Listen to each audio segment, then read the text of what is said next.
Hi friends, welcome back to my channel everyday new. दोस्तों, जैसा कि आरआरबी एलपी सीबीटी 1 का ऑफिशियल स्कोर कार्ड यहाँ पे आउट हो चुका है, लिंक एक्टिवेटेड है और काफी सारे छात्र ने स्कोर कार्ड भी चेक किया है। देखिए फ्रेंड्स, इस वीडियो में बात करने वाले हैं कि आखिर एएलपी के नॉर्मलाइजेशन में कितना कितना नंबर है जो कि नॉर्मलाइजेशन में बढ़ा है। इस शिफ्ट में तो दोस्तों 10 नंबर तक यहाँ पे नॉर्मलाइजेशन में छात्रों को मिले हैं। नॉर्मलाइजेशन ने काफी सारे छात्र को बर्बाद किया है दोस्तों, और कम कम नंबर से जिनका नॉर्मलाइजेशन या तो हुआ नहीं या तो 1-2 नंबर हुआ है, जिनकी वजह से उनका सिलेक्शन रुक गया है। और देखा जाए तो ओवरऑल में बहुत कम नॉर्मलाइजेशन इस बार देखने को यहाँ पे मिली है। तो आइए पूरी अपडेट देख लेते हैं कि कैसे आपको चेक करना है कि कितना कितना आपका नॉर्मलाइजेशन में मिला है और हाईएस्ट कितना अभी तक मिला है। तो ये तो 10 नंबर के करीब दिख रहा है। तो चलिए वीडियो को शुरू करते हैं। इससे पहले जो लोग चैनल पर नए हैं वो जल्द से जल्द चैनल को सब्सक्राइब करके बेल बटन दबा दीजिएगा रेलवे भर्ती की पल की अपडेट के लिए। अब देखिए फ्रेंड्स, ये जो कैंडिडेट है जिन्होंने स्कोर कार्ड शेयर किया है, यहाँ पे एक कैंडिडेट की बात करें तो बिलासपुर जोन से आवेदन किया था। 27 नवंबर के डेट में इनका पेपर चला है। तो डेट याद रखिएगा पेपर वाला, इससे आपको पता चलेगा कि आखिर इस डेट में कितना कितना नंबर बढ़ा है। यहाँ पे बात करें, हालांकि देखा जाए तो दोस्तों शिफ्ट वाइज भी होता है। जैसे इस दिन तो 3 शिफ्ट हुए होंगे, तो अलग अलग शिफ्ट में अलग अलग यहाँ पे होता है कितने आपके शिफ्ट में अपीयर हुए, कितना कॉम्पिटिशन है, इन सबको देखते हुए यहाँ पे बात करें तो 75 क्वेश्चन में से 60 इन्होंने अटेम्प्ट किया था। यहाँ पे कोई क्वेश्चन कैंसिल इग्नोर नहीं है। 47 इन्होंने सही किया, 13 गलत किया, यानी 42.66 इनका नंबर आया था। ये रॉ मार्क्स आया आउट ऑफ 75। ठीक है, इसमें से प्रोरेटेड आउट ऑफ 75 42.66 रह गया, क्योंकि कोई इग्नोर क्वेश्चन नहीं था। तो 75 में ही इनका काउंट किया गया, तो 42.66 इनका रह गया। अब इसके बाद देखा जाए तो ये नॉर्मलाइज्ड मार्क्स सीधा दिखा रहा है दोस्तों कि 65.74 हो गया, यानी 42 से सीधे 65 हो गया है। तो क्या ये जो डिफरेंस है यही आपकी नॉर्मलाइज्ड मार्क्स है, क्या यही आपकी बढ़ी है? तो इसका आंसर है फ्रेंड्स नो, ये नॉर्मलाइजेशन नहीं है। इसको माइनस करने पे प्रीवियस वाली वीडियो मैंने बता दिया था दोस्तों, वो ऐसा नहीं है। यहां पे रेलवे ने एक चीज मिसिंग किया, 75 आउट ऑफ 75 ए मार्क्स है। ठीक है फ्रेंड्स, तो एक चीज और यहां पे लिखना था रेलवे को, आउट ऑफ 100, कि ये 75 में 42 आया है तो 100 में कितना मार्क्स आया है, और उसके बाद ये वाला टर्म लिखना था नॉर्मलाइज्ड मार्क्स, तब जाकर के सही होता। लेकिन आउट ऑफ 100 कन्वर्ट नहीं किए, तो आपको और हमें ही कन्वर्ट करना होगा। तो देख लेते हैं। तो ये जो मार्क्स आया है ये 75 में 42 है। अब यहाँ पे परसेंटाइल होगा तो परसेंटाइल 100 में ही तो होगा ना फ्रेंड्स। तो 75 को 100 में कन्वर्ट किया जाएगा। ठीक है, तो 75 में इनका 42.66 है, तो 100 में कितना मार्क्स ए होगा? तो 42.66 डिवाइडेड बाई 75। ठीक है, तो आउट ऑफ 100 अगर हम लोग निकालते हैं तो ये जो इनका मार्क्स निकल के आ रहा है, ये निकल के आ जा रहा है फ्रेंड्स कितना? 56.88। ये एक्चुअल में मार्क्स निकल के आया आउट ऑफ 100 मार्क्स। ऐसे आपको निकालना है। ठीक है, यानी कि 75 में 42 आया, लेकिन 100 में कन्वर्सन किए तो 56.88 आया। और एक चीज इनको एक और बना करके यहाँ पे एक चीज लिख देना चाहिए था कि आउट ऑफ 100 इतना आया, तब समझने में बहुत आसानी होती। लेकिन चलिए आपको निकालना पड़ेगा ऐसे करके कि आउट ऑफ 100 आपका कितना है। तो इनका 56.88 आया, और अब जाकर के 56.88 से इनका जो मार्क्स है जो नॉर्मलाइज्ड होकर दोस्तों बढ़ गया है 65.74। यानी देखा जाए तो ये दोस्तों इनका नॉर्मलाइजेशन में कितना मिला? 9 नंबर से भी दोस्तों ज्यादा इनका यहां पे नॉर्मलाइजेशन में बढ़ा है। तो ऐसे आपको चेक करना है। तो प्रीवियस वाली वीडियो मैंने बता दिया था कि 42 से 65 हो गया है, यानी 23 नंबर नॉर्मलाइजेशन में मिले, वो दोस्तों गलत है। ये कंसेप्ट नहीं लगाना है। 75 में 42 है तो आउट ऑफ 100 आपको पहले बना लेना है अपने मार्क्स को कि आउट ऑफ 100 मेरा कितना होगा, और उसके बाद देखना है कि नॉर्मलाइजेशन में कितना है, और तब कंपैरिजन करना है इससे आउट ऑफ 100 वाले से। तब आपको पता चलेगा कि एक्चुअली आपका बढ़ा कितना है। तो 9 नंबर से ज्यादा इनका यहाँ पे लगभग दोस्तों बढ़ गया है मार्क्स। और किस शिफ्ट में है तो ये देख लीजिए, शिफ्ट तो नहीं बताया है, लेकिन 27 नवंबर में इनका पेपर था। बिलासपुर जोन वाले कैंडिडेट है और इनका सिलेक्शन यहाँ पे हो गया है।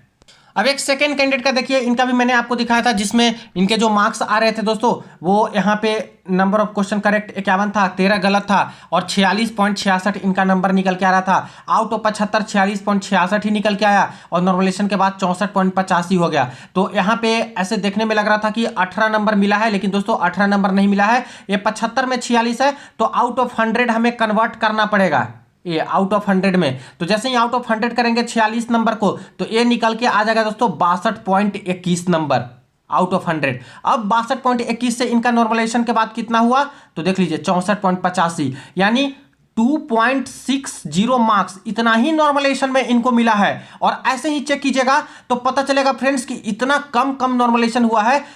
एक शिफ्ट जो मैंने अभी आपको दिखाया उसमें 9 नंबर से ज्यादा है, लेकिन बाकी सारे जोन का जो मैं चेक कर रहा हूँ कई सारे स्कोर कार्ड, तो वहां पे कहीं पे 2 नंबर, कहीं पे 3 नंबर, कहीं पे कुछ नहीं बढ़ रहा है। तो नॉर्मलाइजेशन ने दोस्तों काफी सारे छात्र की जिंदगी यहाँ पे बर्बाद की। किसी के अच्छे नंबर बढ़ गए तो वहां पे सिलेक्शन हो गया है, और किसी किसी के 2-3 नंबर बढ़ रहे हैं तो सिलेक्शन रुक गया, या फिर किसी का बढ़ा भी नहीं है, ऐसे भी कैंडिडेट हैं। अब दोस्तों जैसे एक और कैंडिडेट का आपको मैं दिखाता हूं, यहाँ पे ये जो डिटेल है इनके, इन्होंने यहाँ पे जो टोटल आंसर किया है करेक्ट 65 करेक्ट किया है। Number of question answered incorrect, गलत कितना किया है 0, कोई भी गलत नहीं किया। बहुत अच्छा, 72 क्वेश्चन में से 3 इनका इग्नोर्ड यहाँ पे हो चुका है। तो इनके जो मार्क्स बने raw marks out of valid question वो 65.00 बने, और pro rated marks out of 75 इनका 67.70 हो गया। अब ये कैसे हो गया 65 से 70? क्योंकि दोस्तों यहाँ पे 3 क्वेश्चन को रेलवे ने इग्नोर कर दिया, कैंसिल कर दिया।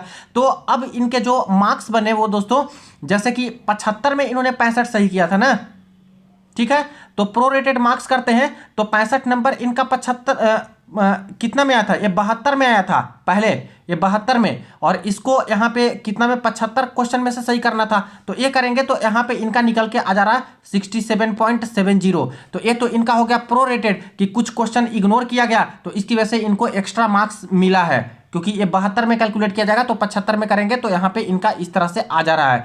लेकिन ये भी तो 75 में है, तो अभी इनको करना होगा आउट ऑफ 100, ठीक है। तो 67.70 हो गया प्रोरेटेड, और नॉर्मलाइजेशन के बाद 90 हो गया। अब देखने में तो लग रहा है कि बहुत ज़्यादा नंबर यहाँ पे मिले होंगे, कितना लग रहा है कि 23 नंबर तक मिला होगा नॉर्मलाइजेशन में, लेकिन ऐसे नहीं कैलकुलेट होगा। ये 75 में 67.70 है, तो आउट ऑफ 100 कितना हो जाएगा, तो निकाल लेते हैं आउट ऑफ 100।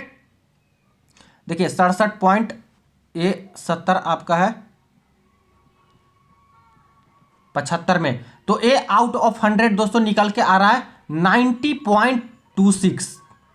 100 में इतना मार्क्स निकल के आ रहा है 67.70, और इनके नंबर कितने आए हैं तो 90.27, यही यानी कि 90.27 जो मार्क्स आए हैं सेम टू सेम नॉर्मलाइजेशन के बाद इतना ही रह गया है, यानी 0 नंबर मिला है नॉर्मलाइजेशन में, कोई नंबर ही नहीं मिला है। तो ऐसे मत देखिएगा कि 67 नंबर है तो 90 हो गया नॉर्मलाइजेशन में, नहीं फ्रेंड्स, कोई नंबर इनको नहीं मिला है नॉर्मलाइजेशन में, क्योंकि ये 75 में 67 लाए हैं तो बहुत अच्छा है इनका। तो आउट ऑफ 100 करते हैं तो ऐसे ही 90.27 आ रहा है, तो नॉर्मलाइजेशन में दिए कहाँ, कुछ नहीं दिए। हालांकि ये मार्क्स ही इतना लाए हैं ऐसे पेपर में कि इनका सिलेक्शन तो होना ही था, और देखिए सिलेक्शन हो भी गया है इनका, देखिए यस इनका दिखा रहा है। और बात करें तो एक तरह से यहाँ पे बहुत अच्छा एक कैंडिडेट किए हैं, अजमेर जोन के छात्र हैं। तो इसी तरह से आपको यहाँ पे चेक करना है, 2 चीज का आपको ध्यान देना है सारे जोन को छात्रों को मैं बता दूं। यहाँ पे एक चीज नोट कीजिएगा, ये वाला कि कितना क्वेश्चन कैंसिल किया गया है, कैंसिल वाला। तो 3 क्वेश्चन कैंसिल है, कहीं पे 4 क्वेश्चन कैंसिल मिलेगा, कहीं पे 5 क्वेश्चन कैंसिल मिलेगा। तो जितना कैंसिल मिलेगा और जितना वैलिड क्वेश्चन रहेगा उससे यहाँ पे प्रोरेटेड मार्क्स आपका निकलेगा, जितना रॉ मार्क्स रहेगा उससे आपको ज्यादा मिलेगा। जैसे कि इन्हीं के 2 क्वेश्चन गलत हो गए तो जितना आपका रॉ मार्क्स आएगा उससे 2 क्वेश्चन का एक्स्ट्रा आपको नंबर मिलता है फ्रेंड्स, ठीक है, क्योंकि वो आपका 73 नंबर में बना है उतना, तो 75 में कन्वर्ट किया जाएगा। तो 75 में ये आपका प्रोरेटेड मार्क्स हो गया, और इसके बाद आपको इस मार्क्स को डायरेक्ट इससे कंपेयर ना करके आउट ऑफ 100 में निकालना होगा आपको। जैसे इनका इतना आया तो 75 में आया है ना, तो आउट ऑफ 100 में कितना आ जाएगा, और तब देखना है कि ये मार्क्स कितना आपका है। तो ये अगर मार्क्स उससे ज्यादा आ रहा है आउट ऑफ 100 से, तो उतना नंबर आपको नॉर्मलाइजेशन में मिले होंगे। अगर सेम टू सेम रह जा रहा है तो समझिए कि आपका नॉर्मलाइजेशन में कुछ नहीं मिला है, अगर माइनस हो जा रहा है तो समझिए कि आपके नॉर्मलाइजेशन में घटा दिए हैं। तो ऐसे आपको चेक करना है कि कितना कितना नॉर्मलाइजेशन में मिला है। बहुत ज्यादा छात्र यहाँ पे परेशान है, कई सारे छात्र का मैं देख रहा था, ऐसे ही स्कोर कार्ड मैंने चेक किया, बहुत सारे छात्र किसी के 2 नंबर बढ़ रहे हैं नॉर्मलाइजेशन में, किसी के 3 नंबर, किसी के 1.5 नंबर, किसी के दोस्तों 2.66 नंबर, किसी के 3 नंबर, किसी के 4 नंबर, किसी के दोस्तों यहाँ पे 4.3 नंबर, ऐसे ऐसे मार्क्स यहाँ पे बढ़ रहे हैं। तो नॉर्मलाइजेशन में काफी कम अभी नंबर बढ़ा है, और एक कैंडिडेट का मैंने दिखा दिया था शुरू में ही कि 9+ मार्क्स दोस्तों नॉर्मलाइजेशन में उनको मिले हैं। तो देखा आप लोगों ने कि कितना कितना नंबर यहाँ पे नॉर्मलाइजेशन में मिल रहा है। आप लोग भी ऐसे ही चेक करके बताइएगा कि आपके नॉर्मलाइजेशन में कितना कितना नंबर बढ़ा है, और किस जोन से थे, और किस शिफ्ट में आपका पेपर था। स्कोर कार्ड भी टेलीग्राम ग्रुप पे शेयर कर सकते हो, वीडियो को दोस्तों के साथ शेयर कर दीजिएगा। आपको डिस्क्रिप्शन बॉक्स में लिंक मिल जाएगा स्कोर कार्ड चेक करने का, वहां से जाकर डायरेक्ट स्कोर कार्ड चेक कर लीजिएगा।